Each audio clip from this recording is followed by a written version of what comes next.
G'day and welcome to this Australian Open Live, and it's the Spotlight Series, and today we're shining a spotlight on Wimbledon 2022, and it's the APT Tour, the Aussie men who are about to launch into the first round of Wimbledon, the first week. And what about this for a lineup? Kokonakis, Millman, Duckworth, Purcell, Demonor, Kyrgios, Thompson, KUBLER and POPYRIN. And of course, the one name missing that we all wish was there, the Australian Open champion from 2022, Ash Barty. She's retired, and boy, who can take up that mantle? So what we'll be doing is we'll be introducing you to those first round matches for each player, who they're up against, which players they're up against, the head-to-head record, looking at their run of form into Wimbledon, the last 10 matches, how their 2022's going in terms of their win-loss stats, and just a little bit of commentary around what we hope to expect out of the results of those matches. So strap yourselves in. It'll be a fun little exercise. We'll be doing the women in other episodes coming up today or tomorrow as well. In today's episode, we're looking at the final three: Jordan Thompson, Jason KUBLER and Alexei POPYRIN. And for the moment, we'll leave you with the sights, sounds, summer of Australia, the Australian Open 2022. Don't go away, we'll be right back.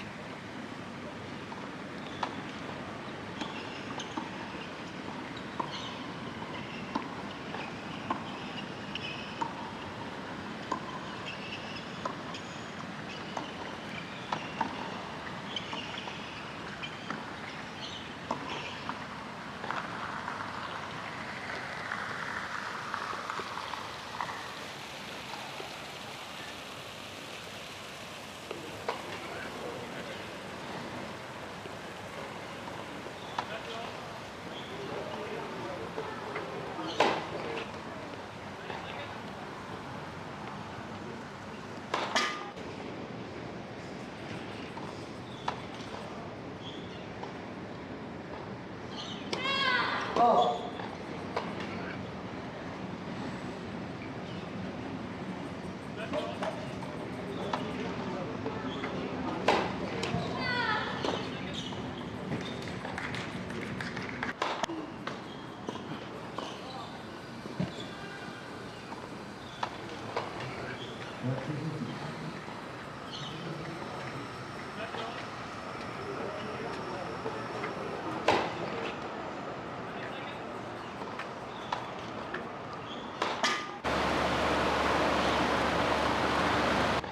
Okay, welcome back. We've got a lot to get through, so let's get straight to the first player in our Wimbledon Spotlight Series first round preview. Aussie men on the ATP Tour.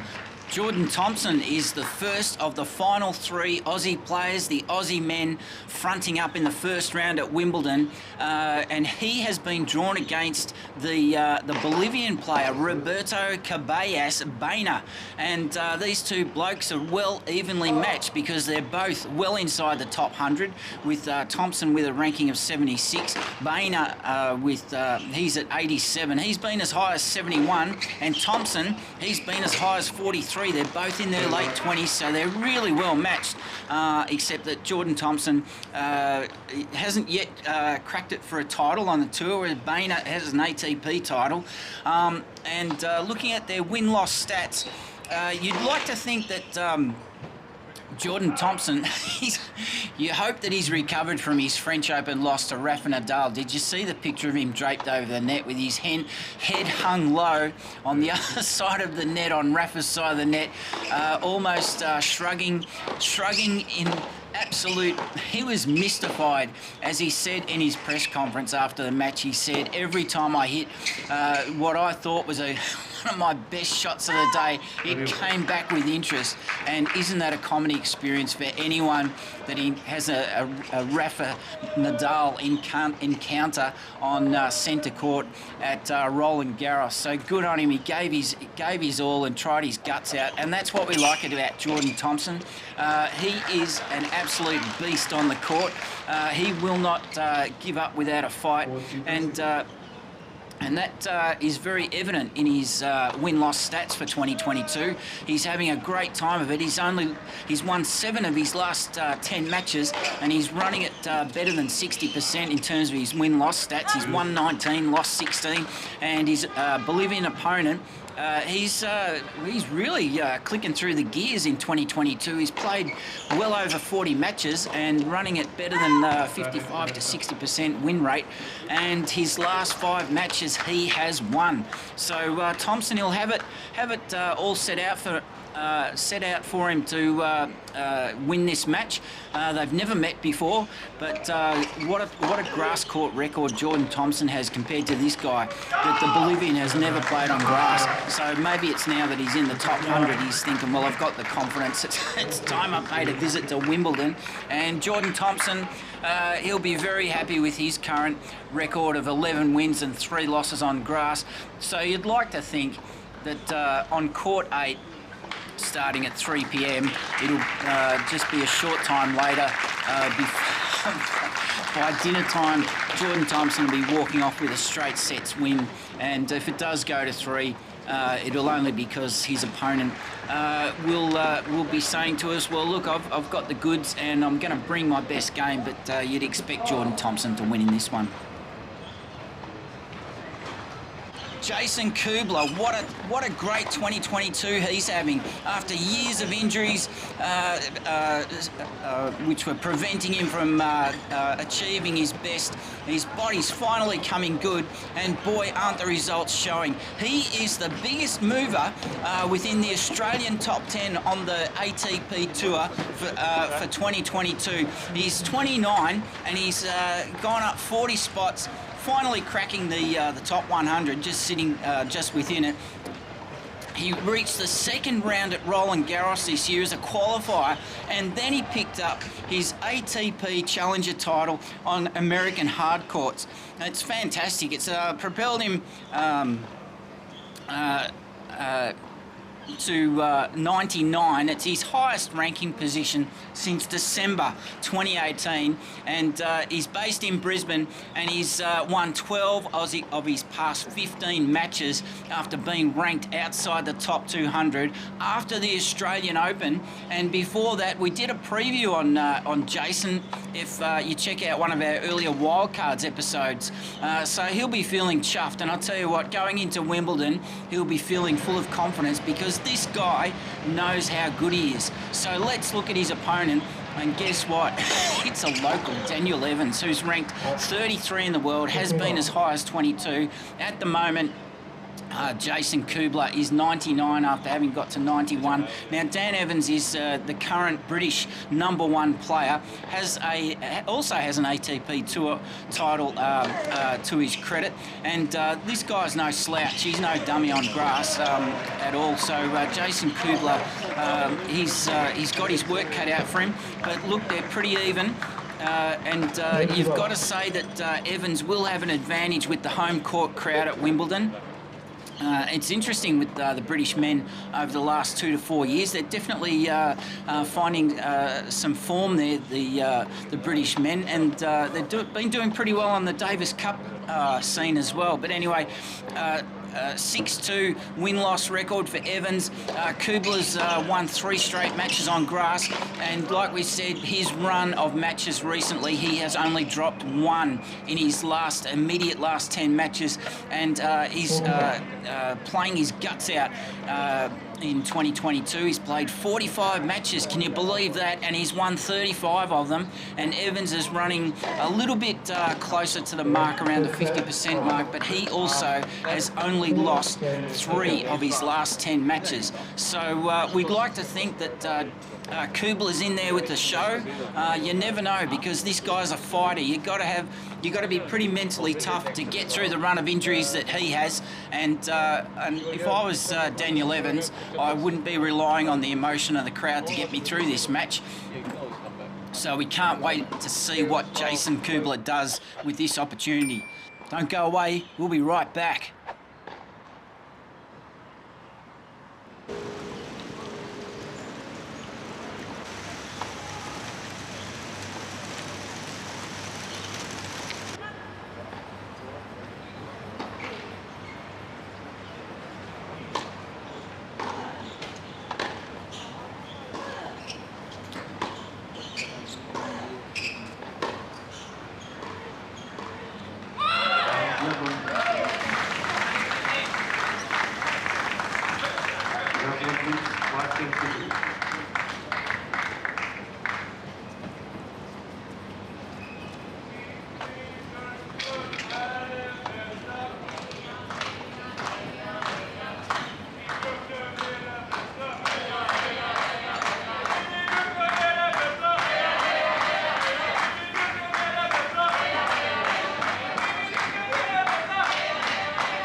Aussie that we're previewing for the first round at Wimbledon. Alexei Popyrin up against the Frenchman Hugo Gaston. These two young bulls, they're going to go at it like nobody's business. Alexei Popyrin, we watched his progress through the summer of 2021 into the Australian Open. Late 2021 that is, and we previewed his form and he repaid us in spades. He has a ranking now, he's well inside the top 100. He'll be really pleased with how he's gone about his business in 2022. Ranking of 83, has been as high as 59. Not bad for a 22-year-old just making his way on the Pro Tour.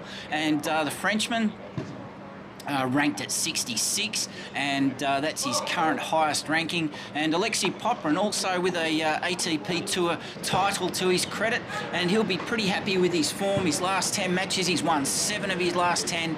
He's going at a pretty good rate, around 50% win-loss rate.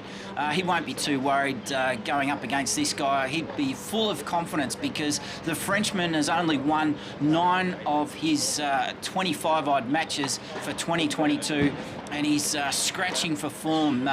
He's searching for that win, that consistency that'll give him that confidence, because he's lost 3 of his last 5. He's only won 4 of his last 10 matches, and Popyrin will be all over him on grass because he's won 7 of 11 matches on grass, and the Frenchman's just barely breaking even with four hit-outs. So you'd like to think that Alexei Popyrin will get through to the second round quite comfortably, hopefully in straight sets. Maybe he might drop a set, you never know, but you would think that an Australian who loves grass will get the best of a Frenchman who loves his clay court surface. So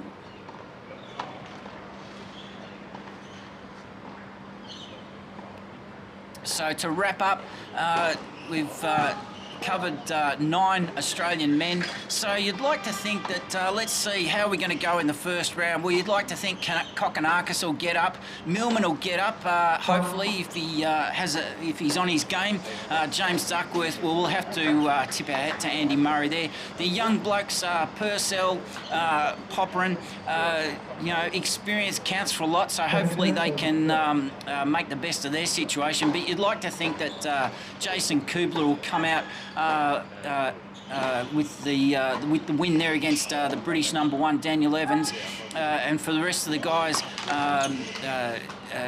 Alex Demonor, the Demon, Nick Kyrgios, box office Nick Kyrgios. You'd like to think that those blokes will get through because the Australians have been doing quite nicely at Wimbledon over recent years, and you can see within this group of 9 players there's some real pedigree starting to emerge, and the experience that these blokes have picked up and the confidence they're getting out of recent Davis Cup performances, taking advantage of wildcards. So you'd like to think that that the Australian men are going to come push deep. I beg your pardon, push deep into the first week at Wimbledon, and come the second week, hopefully there'll still be more than a couple of them standing. What do you think? Let us know in the comments below. We'd like to know your thoughts if you're an Australian tennis fan, and if you're keen on any of the blokes that they're up against. But just as a casual observer, who do you think's going to be the people, the players holding up the trophy at when the Sunday night in a couple of weeks' time comes around? Let us know your comments. Let us know your thoughts. And also look out for our other upcoming series on Wimbledon, stripped of rankings points. We're going to be presenting some episodes looking into the circumstances and the ramifications, consequences, a little bit of the fallout from that decision by Wimbledon, and then how the player tours reacted to that decision. And also coming up after Wimbledon, leading into the US Open, we're going to be looking at the topic of mental health and how professional tennis players down the rankings, how those players on the Challenger and ITF circuits deal with being players travelling around the world looking to rack up rankings points so they can forge their way into the Grand Slams and the challenges they deal with. Thanks for listening. Thanks for watching.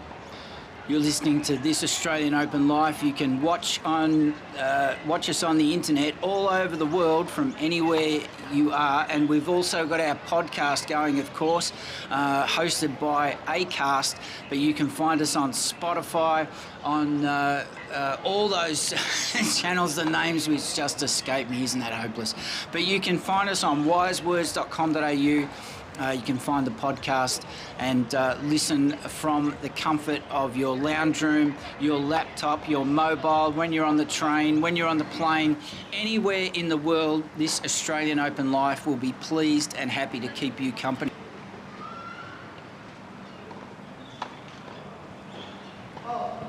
Thanks for joining us on This Australian Open Life. You've been listening to me, the bloke who walks, sometimes known as the bloke who bangs on a bit.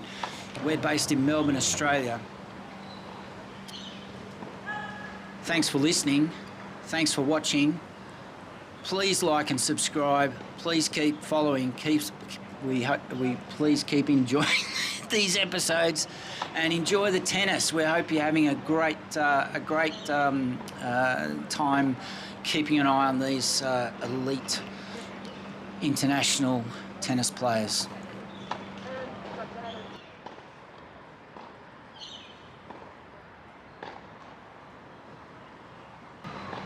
So that about wraps it up.